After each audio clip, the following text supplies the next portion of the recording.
আপনার করে যাচ্ছেন তো আমরা দেখতে পাচ্ছি যে আপনার আমার মাইকে করলে তো না না মাইকে না না মাইকে আপনার আশাবাদ কি এবং নির্বাচনী বিষয়ে আপনি তথ্য আমি নির্বাচন করছি 15 বছর ধরে। চাঁদপুর হাইমচরের মানুষ গত 15 বছর ধরে নৌকায় আস্থা রেখেছেন, শেখ হাসিনায় আস্থা রেখেছেন, দীপুমণির উপরে আস্থা রেখেছেন এবং তাদের আস্থা এবং বিশ্বাসের মর্যাদা দেওয়ার জন্য আমি নিরলসভাবে কাজ করেছি। আগামী দিনেও তাদের আস্থা বিশ্বাস নিয়ে কাজ করব। আমি এই ব্যাপারে তাদের কাছে ভোট চাচ্ছি।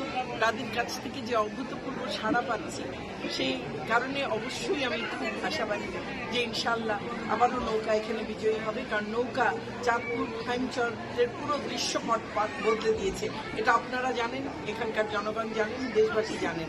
কাজেই আমি আশাবাদী ইনশাল্লাহ আমরা আবারও 7 তারিখে নির্বাচনে নৌকা জয়ী হবে এবং আমাদের এই অঞ্চলের যে উন্নয়ন, যে অগ্রযাত্রা তা অব্যাহত থাকবে। মানুষের যে অপূর্ব সারা সেটা আপনারাই দেখতে পাচ্ছেন। আপনি 15 বছর অনেক উন্নয়ন করছেন, এর মধ্যে আবার যদি বিজয়ী হন কোন বিষয়গুলোকে বা কোন দিকটাকে ফোকাস দিয়ে আপনি তো জানেন যে নির্বাচনী আচরণবিধি অনুযায়ী আমাদের প্রতিশ্রুতি দেওয়া মানা, কিন্তু যেসব কাজ শুরু হয়ে গেছে আপনারা জানেন যে ইতিমধ্যেই আমাদের বিশেষ অর্থনৈতিক অঞ্চলের কাজ শুরু হয়েছে, আমাদের শহর রক্ষা বাঁধের কাজ শুরু হয়েছে, আধুনিক নদীবন্দরের কাজ শুরু হয়েছে। চাঁদপুরকে ঘিরে আমাদের পর্যটনের বিশাল সম্ভাবনা রয়েছে, আমাদের নতুন আধুনিক নদীবন্দরকে ঘিরে পর্যটনের সুযোগ রয়েছে, আমাদের চাঁদপুর শহরে 4টি বড় খাল রয়েছে। আমি বারবার বলি যে ঢাকার হাতিঝিলের আদলে সেখানে মানুষের বিনোদনের, সেখানে একটা ভালো সময় কাটাবার, বয়স্কদের হাঁটবার, শিশুদের খেলবার, তরুণদের সেখানে কিছুটা আনন্দের সময় কাটাবার এইরকম জায়গা চাঁদপুরে আমরা এখনো তেমন বেশি তৈরি করতে পারিনি। আমাদের কলেজগুলো এখন সেরকম হয়ে উঠেছে। আপনি জানেন পুরানবাজার ডিগ্রি কলেজ, সরকারি কলেজ এবং সরকারি মহিলা কলেজ এখন দেশের বিভিন্ন জায়গা থেকে মানুষ দেখতে আসে এবং সেখানে একই সঙ্গে পড়াশোনার মানও অনেক উন্নত হয়েছে। কিন্তু আমরা চাঁদপুরকে একটা পর্যটনের কেন্দ্র হিসেবে গড়ে তুলতে চাই এবং আশা করি ইনশাল্লাহ আমাদের এই শহর রক্ষা বাঁধটা হয়ে গেলে 30 কিলোমিটারেরও বেশি দীর্ঘ যে রিভার ড্রাইভ তৈরি করবার আমাদের মূলত কাজ শুরু হয়েছে, কারণ প্রস্তাবনা তৈরি হচ্ছে। তো সেটি হলে এটি কিন্তু মেরিন ড্রাইভের থেকে, কক্সবাজারের মেরিন ড্রাইভের থেকে খুব বেশি খারাপ হবে না। হ্যাঁ, কাজে আমাদের অনেক কিছু করবার আছে। চাঁদপুরের মানুষের জীবনমান উন্নয়নে আমাদের আরো অনেক কিছু করবার আছে এবং সেগুলো সব ইনশাল্লাহ হবে।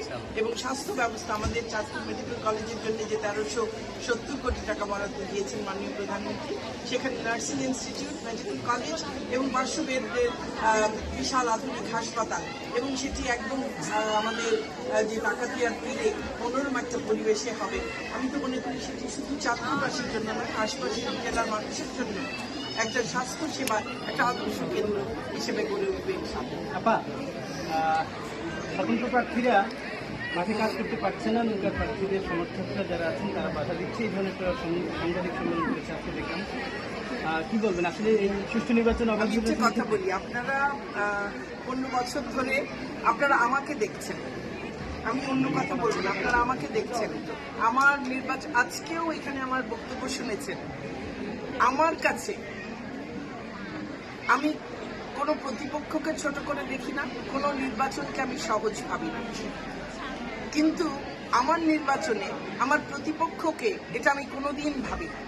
আমার কাছে ভোটার হচ্ছে মূল বিষয়, যে কারণে যখন লোকে বলে এই ইলেকশন তো সোজা, তখনও আমি একেবারেই ওই ইউনিয়ন পরিষদের মেম্বারের মতো বাড়ি বাড়ি গিয়ে নির্বাচন করি, কারণ আমার কাছে ভোট হচ্ছে ভোটারের বিষয় নিয়ে এবং আমার ভোটারের কাছে ভোটারকে আমি কতটা সম্মান দিচ্ছি, কতটা সম্মান দিয়ে তার কাছে আমি ভোট প্রার্থনা করছি, তার মূল্যবান ভোট, সেটাই আমার কাছে মূল বিবেচ্য বিষয়। সে কারণে আমি ভোটারের কাছে যাচ্ছি, তাদের জন্য আমি কি করেছি বা করার চেষ্টা করেছি সেটা তুলে ধরছি এবং তারাই কিন্তু মতামত দিচ্ছেন, তার উপরে ভিত্তি করে আমি চলি। আমার কোনো, এখন তো ফেসবুক আছে, প্রত্যেকটি বক্তৃতা আমার আপনাদের রেকর্ডে আছে, কোথাও কোনো জায়গায় একটা কোনো প্রতিপক্ষ সম্পর্কে একটা শব্দ আপনারা শুনেছেন?